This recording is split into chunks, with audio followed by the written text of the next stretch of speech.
our guest this evening has completely changed the world that we live in. He's completely changed the vocabulary.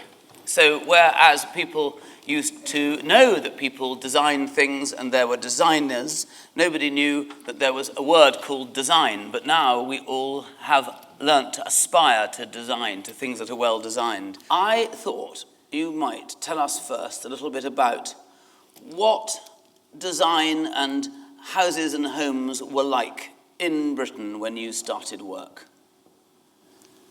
Very, very dull. When I left school, I went to the Central School of Arts and Crafts, which you now know as St. Martin's Central School of Arts and Crafts. And I got a room in Chelsea. And I didn't know many people in London at that time. So in the evenings, I used to go out for a walk. And I was very interested in looking through people's front windows in terraces and so forth. Saw a few interesting things. But generally, they were the same. The sofa, a chair, and the television set. Identical, one after the other after the other. Nobody had any colour in their homes. They certainly were not interested in their kitchens. And of course, at that time, because I'm old enough, everybody was still rationed, so they had coupons. So there was really very little food to buy, and very dull food at that. I always remember the excitement when somebody in Soho bought in olive oil and garlic. God, that seemed wicked. Very expensive way to make a risotto, though, wasn't it? Very expensive way to make a salad dressing. And, slightly risque. I mean, it's so extraordinary that now these things that are part of our everyday life at that time just didn't exist. And a tube of tomato puree was thought of in the same way as a bottle of Chanel perfume. Did people on the whole in those terraces at all have an idea about the design of things or what they would look like or why one might want them? Or Well, design was not a word that was in the general vocabulary. I was called not a designer, but I can't remember the name now, but the word design didn't come into, it wasn't understood. I mean, I suppose pattern and print were interest to people, or were we still in rationing plain colours, plain weaves, plain things? Honestly, things didn't change until the Festival of Britain. Yeah. And nobody really, even today, credits the Festival of Britain with promoting the change in British tastes that it did.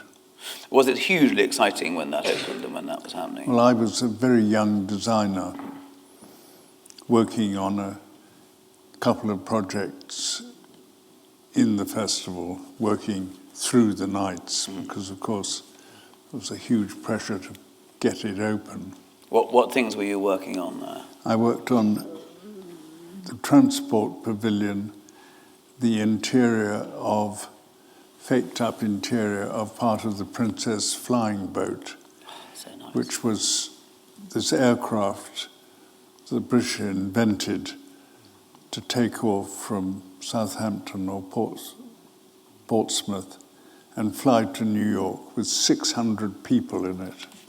And in the Homes and Garden Pavilion, where we had I did a lot of textile designs, some furniture. I was working with a rather forward-looking architect called Dennis Lennon. He was, in his time,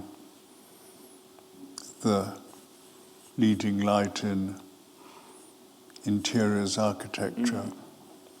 And when people went to the Festival of Britain, were they completely astonished by it, or were they expecting to see a lot of complete new ways of living and new ways of doing things, or what was the... I think they were completely astonished. It was really extraordinary to see these crowds of people in their miserable Mackintoshes with their old gas mark cases slung over their shoulder with Spam sandwiches in them. Those Spam sandwiches were it. I mean,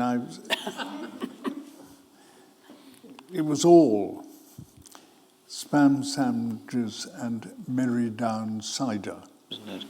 Can we talk a bit about habitat, in that I certainly, and I'm sure lots of people in the room, grew up surrounded by the things that you had persuaded us that we absolutely had to have. Why was it called habitat? Oh, God, it was a really interesting story. We'd got the shop, the premises, we'd started to design it and build it, but we hadn't yet found a name that we could register. And so we sat around, and a woman who was going to be our manageress of the shop invited us to have a drink with her one evening, and we sat down and started to talk about the name that was becoming desperately important at that moment. And she said, "Has anybody looked in Roget's Thesaurus?" And nobody said yes, and nobody said no. And so I said, "I haven't looked in Roget's Thesaurus, so let's have a look at it. Have you got one here, Pagan?" And she said, "Yes, I've got one upstairs." So she rushed upstairs. We all had another drink. And we all thought, we're going to get the solution now. So I said, "Look up home."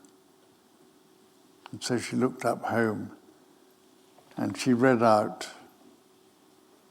home, house, castle, series of names. And then she said, "Habitat." That's it.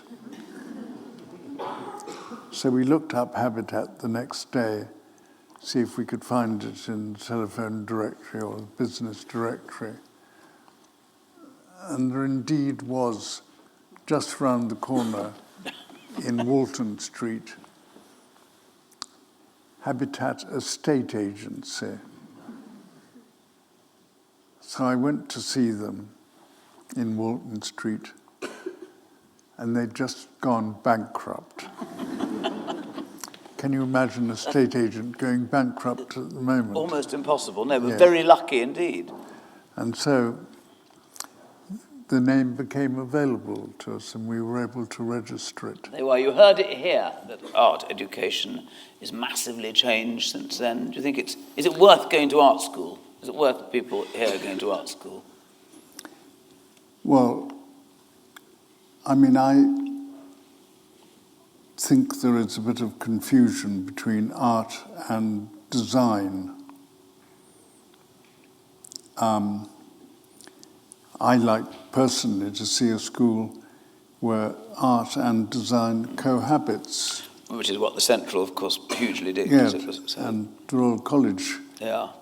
does to an extent, although, of course, art has now migrated to Battersea.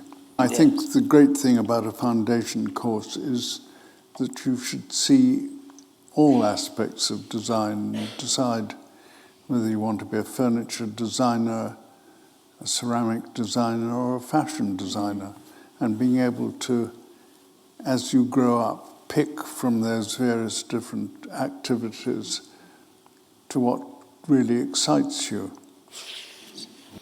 I think I've felt, growing up in a family where design was what went on, and with friends who had the same upbringing, that your generation of designers seem to have a feeling that design might be quite a big changer in the world, that it might change the world. Does that feel familiar as an idea? I think absolutely.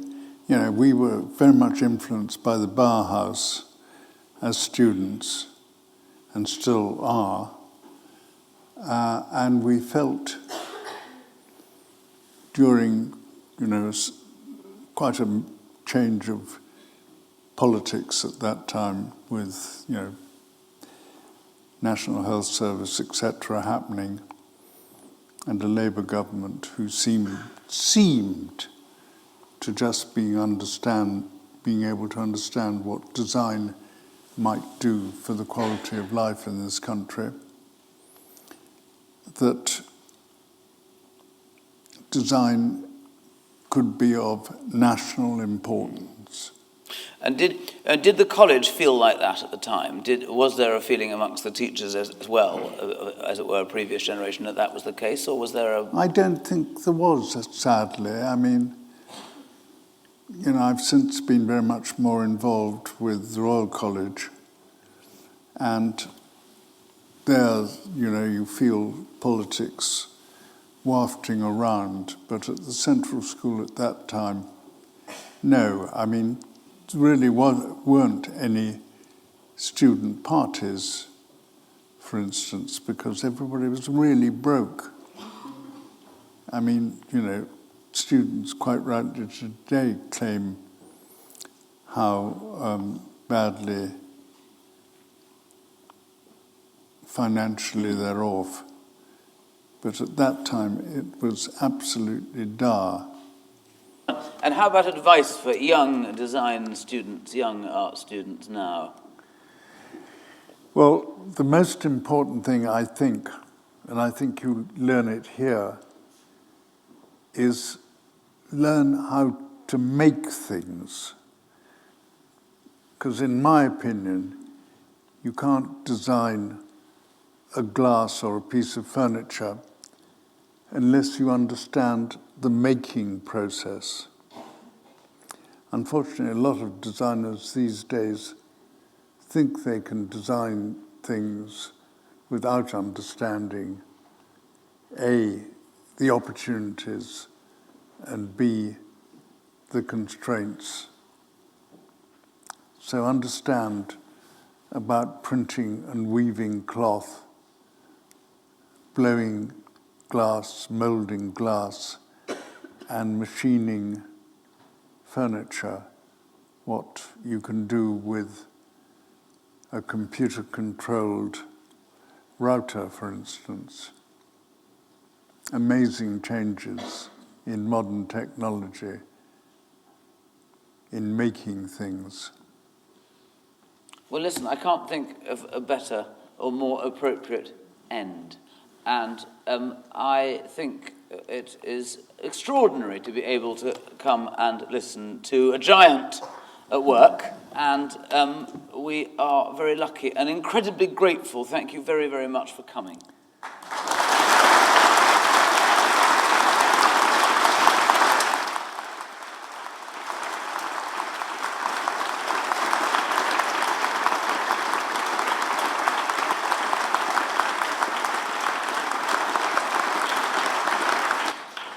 Thank you, as they say, for having me here. A wonderful school, and, going round it, I thought, I'd like to go to school here. I think I'm a bit passé for that now. Absolutely not. No, there's always a place. Thank you very much. Bye-bye.